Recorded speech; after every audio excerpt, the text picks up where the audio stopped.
त्र्यम्बकं यजामहे सुगन्धिं पुष्टिवर्धनम् उर्वारुकमिव बन्धनात् मृत्योर्मुक्षीमावृतात्।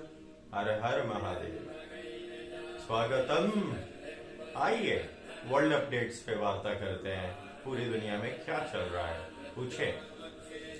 भाई सीरिया के अंदर अभी देखा है कि टेररिस्ट जो है वो घुसा है और उनने गवर्नमेंट सीज कर ली, तो फिर उसका क्या मतलब है, क्या इम्प्लीकेशन है, कौन है वो? पूरी दुनिया में सबसे ज्यादा तेल के जो रिसोर्सेज है, भंडार है, वो साउथ अमेरिकन कंट्री वेनेजुएला में है। उसके पश्चात कहीं पे तेल है तो वो है सीरिया में। American deep state Syrian ISIS को हथियार प्रोवाइड करता है। अरे मूर्खो, जिन हथियारों से कब्जा हो रहा है, लूटपाट हो रही है, जिहाद फैलाया जा रहा है, वो AK-47 पंचर लगाने वाले तो बना नहीं रहे, तो वो आती है अमेरिका से। America deep state Donald Trump के ऑफिस टेक ओवर करने से पहले और ज्यादा नेचुरल रिसोर्सेज पूरी धरती की अपने अंडर करना चाहती थी। उन्होंने आइसिस को पुश करा, आइसिस गई, आइसिस ने जाके असाद रेजिम को हटाया। असाद रेजिम वो रशिया भाग जाते हैं क्योंकि वो वहां से फंडेड और सपोर्टेड रहे हैं, क्योंकि दो फ्रंट हमेशा से the world had been bipolar ever since the world war ended. One phase is the America and its allied nations, New Zealand, Australia, England, Canada, all these bullshit nations. And the secondary part is Russia. So Russia was supporting Syria. And when the Syria government fell, उसके 16 घंटे के पश्चात Israel जाता है, 1800 बम मारता है और उनकी की सारी फैसिलिटीज को टेक ओवर कर लेता है। इसे क्या कहेंगे? इसे इन्वेजन नहीं कहेंगे क्या? और एक चीज बताए, तुम लोगों ने 16 घंटे के अंदर सीरिया को कब्जा कर लिया, लेकिन एक छोटी सी गाजा पट्टी में तुम्हें 1.5 साल लगी, क्योंकि इन्हें गाजा पट्टी को कब्जा करना ही नहीं था। इन्हें अपने हथियार चलाने थे, अमेरिका की इकोनॉमी को बूस्ट करना था, घुमाना था। उन हथियारों को बनाने वाली कंपनियों के हेड ऑफिस टेल अवीव में। आप कहोगे टेल अवीव कौन? टेलीफोन वाली जगह? हाँ, इजराइल में। वहीं से पूरी दुनिया के गुप्त कॉल जाते हैं। अगर ये समझ आया हो तो पूछे अगला सवाल। भाई गाजा पट्टी की अभी बात हुई है और थोड़े टाइम पहले हिजबुल्लाह जो है उसने भी युद्ध किया था इसराइल के साथ। अभी देखा जा रहा है कि बहुत स्लो डाउन हो गया और हिजबुल्लाह के साथ जो है वो सीज खत्म हो गया। तो ऐसा क्यों, एकदम से क्यों खत्म हुआ? कौन यहाँ पे इशारा करता है? Deep state controls every war. We have been speaking about it since the beginning of time. Ever since we were enlightened in 2019, we have been speaking about this. Now you need to understand the first thing which happened after 2019 was the viral infection, COVID-19. Remember, why is it called 19? Because it came in 2019. The first thing was COVID, and when COVID happened, the deep state made money, a lot of dollars, through the medications, through the pharma lobby, through vaccination mandates, and through printing unimaginable amount of dollars as much as they wish. तो ये अब थोड़ा हिंदी में समझा देते हैं। Covid हुआ, Covid में सिर्फ चुनिंदा लोगों की आय संपत्ति कई गुना बढ़ी, वो डीप स्टेट के लोग थे। और जैसे ही कोविड खत्म हुआ, कोविड का जब भांडा फोड़ हुआ, जो हमने कहा था, हमारे साथ के डॉक्टरों को भी मार दिया गया, हमारे शिष्यों को भी जेल में डाला गया। अब सबको पता चल गया कि कोविड फैलाया गया था, कोविड वॉज मैन मेड। तो उसके बाद इन्होंने इमीडिएटली वॉर शुरू करा। उसके बाद इन्होंने रशिया यूक्रेन वॉर शुरू करा। रशिया यूक्रेन वॉर शुरू हुआ तो उसमें भी तो हथियार अमेरिका के ही चलते हैं। जो एड जाती है यूक्रेन को, वो डॉलर की फॉर्म में ही जाती है। तो वो वॉर अब तक चल रहा है, ठीक है। उसके पश्चात इजराइल वाला। अब एक चीज बताओ, दुनिया की सबसे शार्पेस्ट और स्मार्टेस्ट मोसाद इंटेलिजेंस एजेंसी, दुनिया के सबसे हाई फाई वेपन इजराइल के पास, और ये गलती कैसे हो गई? और ये गलती 2 दिन में तो हुई नहीं, इस गलती की प्लानिंग कैसे हुई? अमेरिका ने ही तो $80 बिलियन ईरान को डिस्कस करे थे, जो फ्रोजन थे। वही पैसे तो फिर हिजबुल्ला उन्हें पहुंचाए गए थे और फिर उन्हीं पैसों से हथियार खरीदे गए और वो मिसाइलें छोड़ी गई। मिसाइलें छोड़ने के बाद 1500 लोगों का नरसंहार हुआ। इन मूर्ख मुसलमानों को पता भी नहीं कि सिर्फ ये कठपुतली है डीप स्टेट की। उसके पश्चात वो वॉर हुआ और इजराइल आज तक उस वॉर को घिस रहा है। डेली 3000 किलो असला फेंका जाता है गाजा के ऊपर। आप सब लोगों को दिखाई नहीं दिया देता ये सारी चीजें। तो इसका ये मतलब थोड़ी है कि दुनिया में वॉर हो ही नहीं रहे हैं। After 2019, there have been 60 active war conflicts going on at this moment. The thing is that you're sleeping. The world isn't. Ask what you want to know next. भाई रशिया और यूक्रेन के युद्ध को 2 साल होने आ रहे हैं, 3 हो जाएंगे अभी, तो वहां पे किस रूप में खत्म होगा ये? क्योंकि खत्म हो गया वो। रशिया ने जो टेरिटरी कब्जा करी है, उस टेरिटरी में मोर देन 30 ट्रिलियन के एसेट्स है, 19-20 गैस लाइंस, रिसोर्सेज लाइक कोल, पेट्रोलियम बेसिस, मिनरल्स, बॉक्साइट, सब कुछ। यूक्रेन यूरोप में सबसे उपजाऊ लैंड में से एक था। उसी लैंड में से सबसे ज्यादा गेहूं पूरी दुनिया को पहुंचाया जाता है। सो रशिया ने जो टेरिटरी कब्जा करी है, वो रशिया की हो गई। जो बची कुची टेरिटरी और जो तबाह हो गई है, उसके नवनिर्माण का ठेका भी डीप स्टेट को मिलेगा। पहले जाओ, युद्ध करो, अपने हथियारों से लोगों को मारो, तबाही मचाओ, और फिर खुद ही अपने आप को पैसे दो दोबारा नवनिर्माण करके दिखाने के लिए, और खुद को ही पैसे दो एड के नाम पे। गाजन्स को राशन देने वाले डीप स्टेट वाले हैं, तो रशिया को हथियार देने वाले भी तो डीप स्टेट वाले। WHO is just a puppetry of the deep state. So is the IMF. So is the everything that you know, including the CDC, the World Health Organization, the United Nations, NATO, CETO, कितने नाम ले, ये सब अलग अलग नामों से आप लोगों को। अच्छा, एक और है बड़े प्यारे वाला, world economic forum, world health forums. ये जो फोरम है, ये कहते हैं कि भारत में तो बहुत भयानक भुखमरी है, हमारी हालत तो पाकिस्तान से भी बुरी है, हमारी हालत तो श्रीलंका से भी बुरी है। ये सारी चीजें क्यों है? क्योंकि डीप स्टेट अपने इशारों पे जो चाहे वो रिपोर्ट निकलवाता है और पब्लिश कराता है। Same thing happened with the Hindenburg report. Adani के साथ जो हो रहा था वो यही चीज तो थी। जब हाइडेनबर्ग और ये अमेरिकन कुछ करते हैं, भारत शेयर मार्केट गिरती है, उसमें जो पैसे कमाने वाले लोग हैं वो भी तो डीप स्टेट के ही लोग हैं। वही तो गैंडोज है, George Soros and Rahul Gandhi, short form for गैंडोज। ठीक है, आया समझ? तो अगला सवाल पूछे भाई। अमेरिका के अंदर जो है देखा गया है, ट्रंप की आएगी अभी प्रेसिडेंसी, तो फिर ट्रंप जो है उनको ये कहते देखा गया है कि अगर ब्रिक्स ने अपनी करेंसी निकाली तो टैरिफ 100% कर देंगे वो। तो ये एग्रेसिव पॉलिसी इंडिया के टूवर्ड्स वो क्यों फॉलो करेंगे? आपका मित्र नहीं है डोनाल्ड ट्रंप। डोनाल्ड ट्रंप सिर्फ अपने आप से मित्रता निभाता है। अगर अमेरिकन डॉलर ही नहीं रहा तो अमेरिकन सुप्रीमेसी का क्या होगा? इस पूरी दुनिया में ट्रेड किस करेंसी में होता है पार्थ? इस पूरी दुनिया में लोन किस करेंसी में दिया जाता है? अमेरिका के 2 सबसे बड़े उद्योग हैं। उन उद्योगों में नंबर 1 है डिफेंस, जिसमें वो पूरी दुनिया को हथियार बेचता है टेक्नोलॉजी के नाम पे, और दूसरा आता है बैंकिंग। वही तो बैंक है। आपको क्या लगता है ये जो आपके सारे बैंक है, सिटी, मैक्स, उसके बाद अंग्रेजी बैंक और कौन कौन से आपके भारत के अंदर, ये एक्सिस, ये सब जो बैंक है ये कहां से रही है? ये सब जो बैंकिंग एडमिनिस्ट्रेशन है, इन सब को जो पैसा आता है आप लोगों को लोन देने का जो धंधा है, ये सब भी तो डीप स्टेट अमेरिका का है। पूरी दुनिया को डॉलर के रूप में ही तो लोन दिया जाता है। तो भैया अपना डॉलर अगर तुम चाहते हो पूरी दुनिया पे राज करता रहे, तो ब्रिक्स करेंसी को पनपने से पहले ही रोकने की कोशिश करेगा। थोड़े समय पहले ये डॉलर की डी डॉलराइजेशन पे एग्री कर रहा था जब इसे यूएस का इलेक्शन जीतना था, क्योंकि इसे पूरी दुनिया में भारतीयों का और बाकियों का सहयोग चाहिए था। अब वो जीत गया है तो अपना असली रूप दिखाएगा। अगर डॉलर ही नहीं रहेगा तो अमेरिकन सुप्रीमेसी का क्या होगा? अगर डॉलर ही नहीं रहेगा तो भारत, रशिया और चीन ये सुपर पावर बन जाएंगे। और अगर ऐसा हुआ तो फिर डीप स्टेट के अस्तित्व का क्या हुआ? और ये पूरी दुनिया में प्रलय कैसे फैलाई जाएगी? क्योंकि रशिया तो LGBTQ, फेमिनिज्म, वोक आइडियोलॉजी, इस सबके विरुद्ध है, इस सबके खिलाफ है। तो इस इंडोक्ट्रिनेशन को करने के लिए ये सारी व्यवस्थाएं हैं। तो नंगा गोरी बहुत कुछ जानता है भारत। और कुछ है भाई, यूं देखा गया है कि जियोपॉलिटिक्स में ना आइलैंड्स के ऊपर बहुत लड़ाई होती है। तो अगर पैसिफिक में कोई आइलैंड हो गया, उस पर चाइना भी जो है अपना इन्फ्लुएंस डालता है। अमेरिका आइलैंड इसलिए जरूरी होते हैं क्योंकि आइलैंड आपके लिए एक ऐसी रिसोर्स है जिससे आप इंटरनेशनल वाटर्स को कंट्रोल करते हो, क्योंकि पूरी दुनिया का ट्रेड पानी के जरिए होता है। स्विस कनाल की ही तो लड़ाई थी। ये जो आपका मक्का, मदीना, यरूशलेम, यहूदी और इन सब का ये जो ड्रामा है, ये वास्तविकता में ट्रेड के लिए था, अर्थ के लिए था, पैसे के लिए था। इसी में ये अपने अपने जिहाद विहाद के एंगल घुसा के आप लोगों को मूर्ख बनाते हैं। पूरी दुनिया में जो ट्रेड होता है वो वाटर रूट, सी रूट से होता है, क्योंकि हवाई जहाज में तो तुम्हारे पास इतना ईंधन है नहीं कि तो सामान एक जगह से दूसरी जगह पहुंचा पाए। इसीलिए बड़े बड़े कार्गो शिप्स होते हैं जो हजारों लाखों टन सामान यहाँ से वाह करते हैं। जिसके पास आइलैंड्स होंगे, उन आइलैंड्स पे उनकी मिलिट्री होगी, ग्राउंड पे हथियार होंगे, नेवी होगी, तो वो उस वाटर को कंट्रोल करेंगे। जब तुम इंटरनेशनल वाटर को कंट्रोल करोगे तभी तुम ट्रेड किंग बनोगे, और जो ट्रेड किंग बनेगा वही तो पूरी दुनिया पे राज करेगा पाल।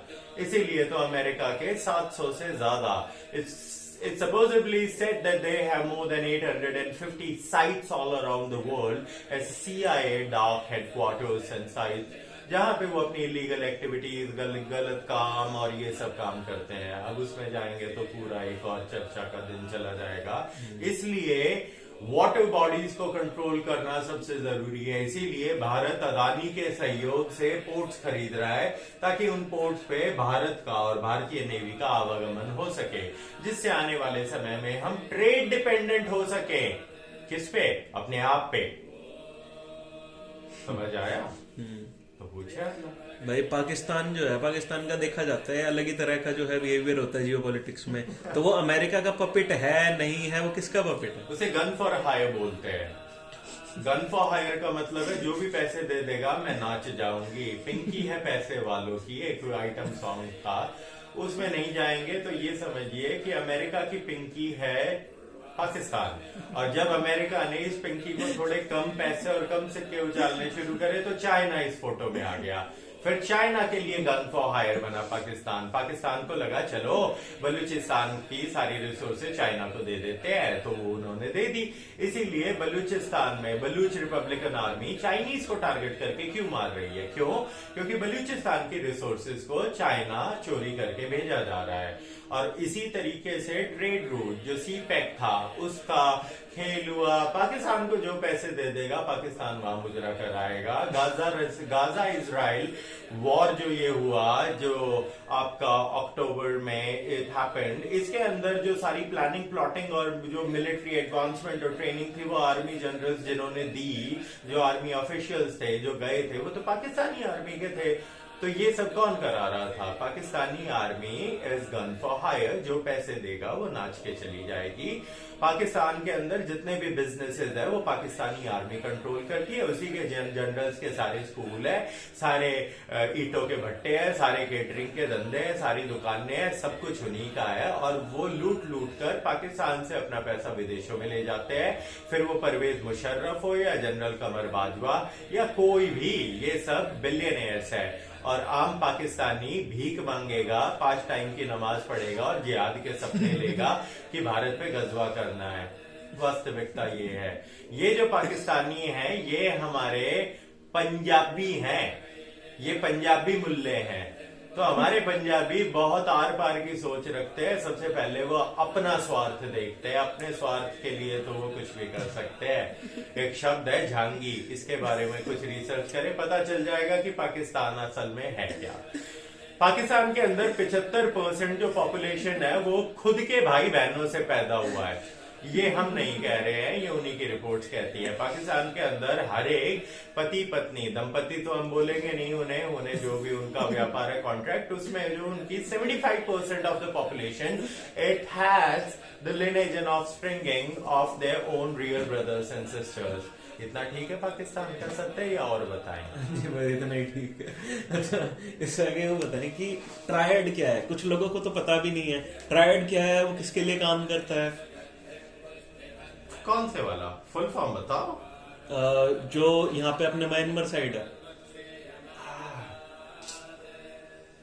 ट्रायड, उसके बारे में जानना है। ट्रायड इस तरीके से समझने की कोशिश करें, भारत में एक छोटा सा अंडरवर्ल्ड है, ठीक है, उसे कंट्रोल उर्दू वुड आपके दाऊद इब्राहिम करते हैं, ठीक है। अब वो कराची से बैठ के और दुबई में बैठ के ये सब काम करते हैं। तो ये तो हुआ एक छोटी सी गैंग। ऐसी अनेकों गैंग दुनिया में है, फिर चाहे वो लंदन में बैठे हो या फिर वो कनाडा में हमारे खालिस्तानी हो, उनकी भी गैंग है, या फिर मेक्सिको के अंदर सिनेलोवा कार्टेल्स हो, या फिर आपकी और बाकी जो कार्टेल्स होते हैं जो ड्रग्स का व्यापार करते हैं, सारे गलत काम करते हैं, ह्यूमन ट्रैफिकिंग करते हैं। तो इन सबका जो बाप है जो एशिया पैसिफिक रीजन को कंट्रोल करता है, जो चाइना में, कोरिया में, जापान में, इंडोनेशिया में, म्यांमार में drugs trade, human trafficking, technology trafficking, drugs trafficking, medicine trafficking, organ trafficking, ये सब काम करते हैं। इनके साइट्स होते हैं, Macau is one of them, Bangkok Thailand that's one of them, Indonesia, Myanmar ये उनके हैं, जकार्ता। उसके अलावा बहुत सारे आइलैंड्स हैं जहाँ पे ये काम करते हैं, where they grow their drugs and filter and process them। तो जो ट्राइड है, ये ट्राइड ओरिजिनली हमारे चिंकी दिखने वाले जो गुंडे हैं, चिंकी का मतलब है नॉर्थ ईस्टर्न वाला नहीं, चिंकी का भावार्थ है कि जिनकी छोटी आंखें होती है लेकिन सपने बहुत बड़े होते हैं और वो पूरी दुनिया पे राज करना चाहते हैं। तो tried is the most deadliest gang group cartel. फिर इनके जनरल्स होते हैं, उन्हें 7 सीज बोलते हैं। उसके बाद और छोटे के और छोटे छोटे छोटे पद आते जाते हैं। तो ये बेसिकली ये गैंग है जो सारे गलत काम करती है हमारे साउथ ईस्ट एशिया रीजन में। हमारा ये इवन इंक्लूडिंग इंडिया में म्यांमार के अंदर जो हो रहा है, ये सारी चीजें कंट्रोल होती है ड्रग्स के लिए। म्यांमार में जो हो रहा है, आपके मणिपुर में जो हो रहा है, पॉपी अफीम उगाई जाती है, उस अफीम से ही हेरोइन बनती है, वही हेरोइन फिर बेची जाएगी। ये जो धंधा है, ये जो व्यवस्थाएं हैं, ये सब आपके trials, the Chinese version of the global gangsters, niggers, the Chinese niggers. That's simply put, that's what triad is. We hope we were able to explain it quite simply in the shortest span of time we could. Next question. तो ये बताएं कि geopolitics में ना ये एक question होता है कि पैलेस्टीन जो है वो आया पहले या फिर इजराइल पहले आया या फिर कौन बाद में आया, किसकी जमीन है वो, तो इसका क्या आंसर है? देखो भैया, जमीन तो है अल्लाह की, वकफ की। तो यहाँ हो गई तुम्हारी बात खत्म। अब ओरिजिनली तुम कहोगे जो इजराइल, अगर तुम उसे यरूशलेम बोलो और फिर वो जो तुम्हारा जू लैंड है उसके अनुसार, तो जूस तो तुम्हारे इस्लाम से भी पहले आए थे और वहां पे बसे हुए थे। तो वो जो अरब लैंड है उसमें भी तो जूस थे। तो जूस कहते हैं हमारा है, पैलेस्टीनियंस कहेंगे हमारा है। ओरिजिनली इजराइल को वहां पे इम्प्लांट करा गया था डीप स्टेट द्वारा। वर्ल्ड वॉर 2 के पश्चात जब डीप स्टेट ने अपना हेडक्वार्टर लंदन से उठा के अमेरिका शिफ्ट करा और डॉलर को टेक ओवर करा और फिर डॉलर के दम पे पूरी दुनिया पे राज करना शुरू करा, जो पहले पाउंड में होता था। तो इजराइल को वहीं प्लांट करा गया क्योंकि सारा जो तेल है वो मिडिल ईस्ट में है। मिडिल ईस्ट को कंट्रोल करना था, न्यूट्रलाइज करना था और पूरी दुनिया में वॉर कराने थे। इसलिए इजराइल के लैंड को खरीदा गया, इसे खरीदा गया था। खरीद के वहां पे जूस बसाए गए और फिर उनकी मिलिट्री मावल, जिस दिन से इजराइल बना उसी दिन से सारे मुस्लिम देश उस पर हमला कर रहे हैं। तो हमले में सबसे पहले 1948 में हुआ, फिर 51, 52, पता नहीं कितने हमले हुए हैं। 5 देश मिलकर एक साथ कर रहे हैं, ये कर रहा है, ईरान कर रहा है, इजिप्ट कर रहा है, सबने कर रहा और सबने अपनी ऐसी करवाई और अपने मुल्लों का दहन करवाया, उन्हें उर्रों तक भेजा। कोई भी वॉर जीत नहीं पाया। इजराइल ने सबको मारा और इजराइल अपने हथियार चलाता है, अपनी इकोनॉमी को बूस्ट करता है और वो तुम्हें फिर मारेगा। ज्यादा चिल्लाओगे अल्लाह अकबर तो ये है वास्तविकता फिलिस्तीन और इजराइल की। It's no Palestinian land. और एक चीज बताओ, उस गाजा पट्टी पे उस छोटे से उसमें 25 लाख लोग घुसा रखे हैं। क्यों घुसा रखे हैं? तुम्हारे आसपास जो ये देश है तुम्हारे, लिबिया, यमन, सीरिया, इजिप्ट, ये अपने द्वार कपट खोल के अंदर क्यों नहीं ले लेते? क्यों? क्योंकि मुसलमान का ही दुश्मन है। जॉर्डन ने किया था, द किंग ऑफ जॉर्डन, उसने लिया फिलिस्तीनियंस को, उन्होंने जाके वहां पे उसी की सरकार गिरा दी, उसी पे हमला कर दिया, कू करवाया। फिर जियाउल हक को बुलाया गया पाकिस्तान से कि मारो, तो उसने 30-40 हजार फिलिस्तीनियंस को मारा था। ये सब आपको पता नहीं चलेगा कि मुल्ला ही मुल्ले का दुश्मन है। शिया सुन्नी को मारेगा, अशरफी आपके पसमंदाओं को मारेगा, छोटी जात तुम अभी भी हो। और जो अरबी है, जो वास्तविक मुस्लिम है, वो तो कहते हैं कि the ones who converted are not the real Muslims. अरे भैया, वैसे तो तुम सभी कन्वर्टेड हो, क्योंकि जन्म तो सबका संपूर्ण लिंगम के साथ होता है, खतना यहाँ होता है। और सवाल पूछे पर भाई कुछ कंट्रीज होती हैं, जॉर्जिया होगी जैसे, तो उसके अंदर चलता रहता है इलेक्शन जो है, उसमें दिक्कतें चल रही हैं, अमेरिकन इंटरफेरेंस, ये क्या है? ये इसलिए होती है क्योंकि जब यूएसएसआर के टुकड़े हुए, तो यूएसएसआर के टुकड़े इन देशों में, ये Ukraine, Georgia, Crimea, Moldova, Kazakhstan, और ये जो थे, ये रशिया के टुकड़े होने वाले जो देश हैं, जिनकी सीमाएं रशिया से जुड़ती है। नेटो के नाम पे, नेटो का सहयोग लेके डीप स्टेट वहां पर अपने न्यूक्लियर वेपन्स लगाना चाहता है, ताकि वो पूरे आने वाले भविष्य में रशिया को कंट्रोल कर सके। लेकिन ये सिर्फ उनका वहम है। रशिया के पास डेड हैंड टेक्नोलॉजी है। रशिया में अगर कभी भी कोई भी न्यूक्लियर वेपन किसी भी सीमा पे गिरा, रेडिएशन का लेवल डिटेक्ट होगा। और रशिया के पास 6000 न्यूक्लियर वेपन्स है, वो सारे के सारे अमेरिकन डीप स्टेट्स के एसेट्स और कंट्री एंड एलाइज के ऊपर शूट हो जाएंगे। और इसके लिए बटन दबाने की आवश्यकता भी नहीं है। The technology is so simple कि जैसे ही जमीन पे वाइब्रेशन होगी, जैसे ही रेडिएशन की मात्रा बढ़ेगी, वो न्यूक्लियर मिसाइल्स अपने आप शूट होकर अमेरिका का अंत कर देगी। अमेरिका के पास इतनी टेक्नोलॉजी है, यूक्रेन को एक न्यूक्लियर वेपन देते, रशिया खत्म हो जाता। लेकिन भैया, दो धारी तलवार है, जरा सा खतना आपका भी हो जाएगा। और पूछे पास, last one was sarcasm, a deep one, so it will take some time for you to understand it.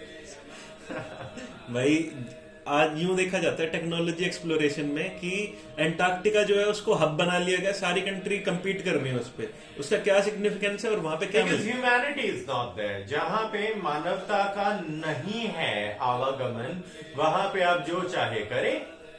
आप वहां पे बायो वेपन बनाए, आप वहां पे ह्यूमन एक्सपेरिमेंट करे, आप वहां पे जो करना है करे। पीडीडी का आइलैंड खुलवा दे, जेफरी एप्स्टीन का आइलैंड खुलवा दे।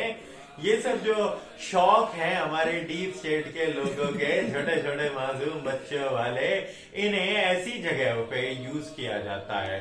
Antarctica is one of those destinations, and America has its significant role being played out there, and also in Alaska. Alaska भी इनकी एक ऐसी ही साइट है। तो गलत काम करने के लिए एक ऐसी जगह, अरे अल्लाह देख रहा है जब तुम पाप करते हो। Jesus is watching you when you're sinning. But in Antarctica, nobody is watching because humans are not there. तो वहां पे आप जो चाहे वो कर सकते हैं। The conspiracy theories of HARPA and DARPA, the ionization and the waves, and ये global warming करना और man-made hurricanes and tsunamis, इन सब की टेक्नोलॉजी, ये सारा जो खेल है ये वहां होता है, चल रहा है, अच्छी बात है।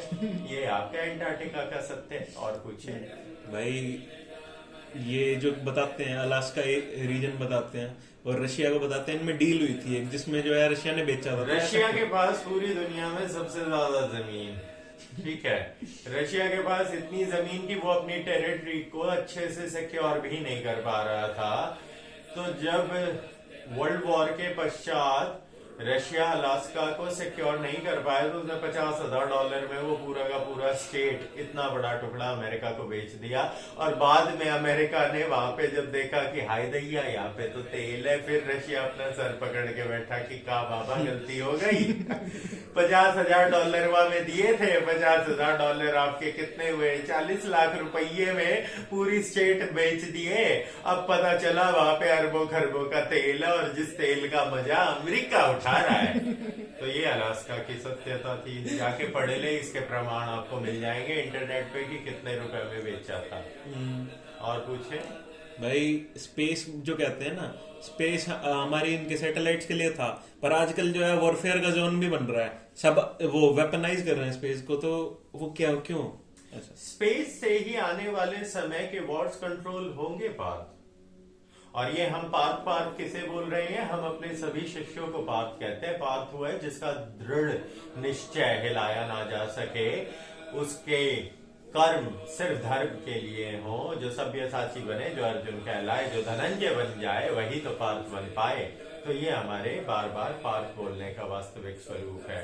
स्पेस को कंट्रोल जो करेगा वही तो आने वाली दुनिया में राज करेगा। बिकॉज आने वाले समय में आपके मानवों को जाके युद्ध लड़ने की आवश्यकता नहीं है। Satellite, internet, private satellite, drone technology. अरे भैया, अमेरिका ने गेमर, जो गेम खेलने वाले बच्चे हैं, पबजी वाले, उन्हें हायर करा है और उन्हें एक अंधेरे कमरे में बैठाते हैं और एक जॉयस्टिक दे देते हैं खिलौने की। लेकिन जो वो बम गिरता है वो बम असली है। वो बम गिरता है मिडिल ईस्ट में, वो बम गिरता है रशिया में, वो बम गिरते हैं अमेरिका के किए गए वॉर्स में। इस वॉर गेम को कंट्रोल करने के लिए आने वाले भविष्य में टेक्नोलॉजी को कंट्रोल किया जाएगा। And the sweet darling of technology satellites part. इसीलिए सैटेलाइट्स को आप जैसे चाहें हथियार के रूप में इस्तेमाल कर सकते हैं। इसीलिए air space is the next fighting zone. हर एक देश सैटेलाइट्स भेजेगा। अब इसमें तो एक देश रह जाएगा पीछे, हमारा पड़ोसी है भारतवर्ष का सैटेलाइट। क्योंकि कुरान कहती है कि चांद पे जाना हराम है क्योंकि धरती चपटी है, और पाकिस्तान कभी कोई सैटेलाइट भेजेगा नहीं। इसीलिए पाकिस्तान अजर अमर है, वो आने वाले युद्ध में बचेगा ही नहीं। इसीलिए पाकिस्तान डिसइंटीग्रेट हो जाएगा आने वाले भविष्य में और खत्म हो जाएगा।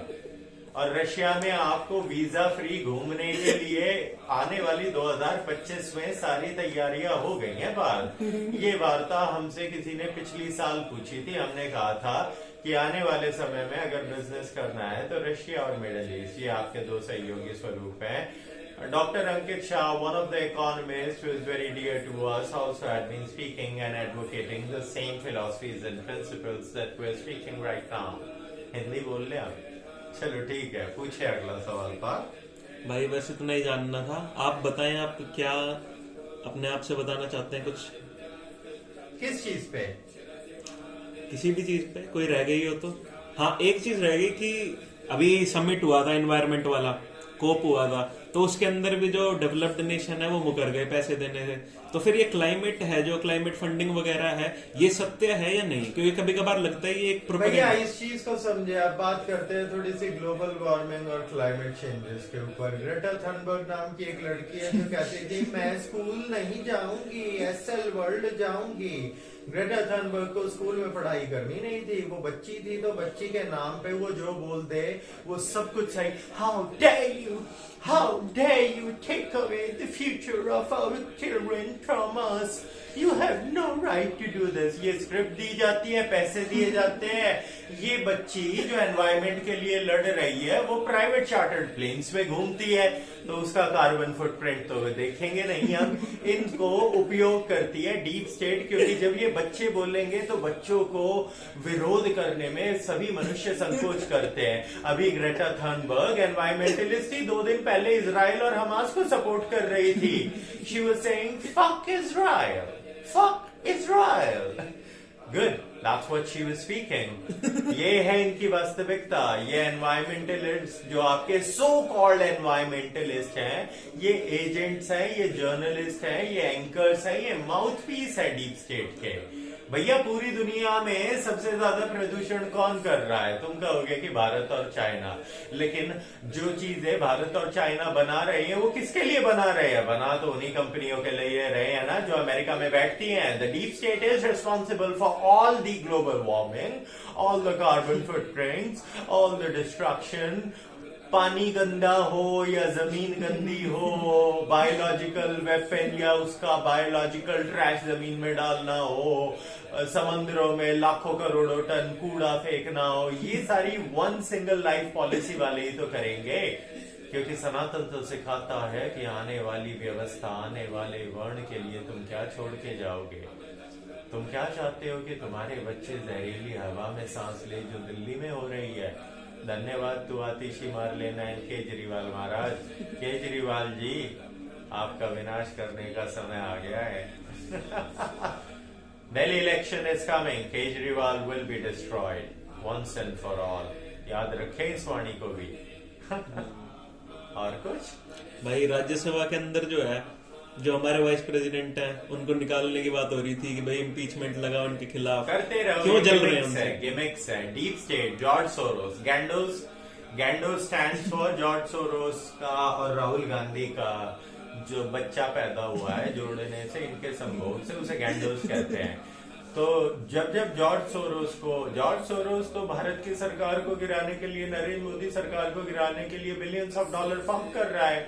वो दुनिया भर की एनजीओ के नाम पे दुनिया भर के तुम्हारे एंकर्स को फंड करके, राजीव गांधी फाउंडेशन को पैसे देके, अरे नेहरू गांधी का दामाद रिश्तेदार है यार, वो दामाद ही कह लो भैया। नेहरू गांधी जी के एक भाई थे, उन्होंने जिससे विवाह करा वो भी ऑस्ट्रियन हंगेरियन थी, और वही एंसेस्ट्री और ब्लड लाइन आपकी जॉर्ज सोरोस की है। George Soros is one of the deep state bastards who had been interfering in Bharat for a very, very long time. But don't worry, once we have neutralized Congress, there will be no Gandos. गैंडोज हमारा बच्चा जो George Soros और राहुल गांधी परिवार से जन्मा है, उस गैंडोज का हम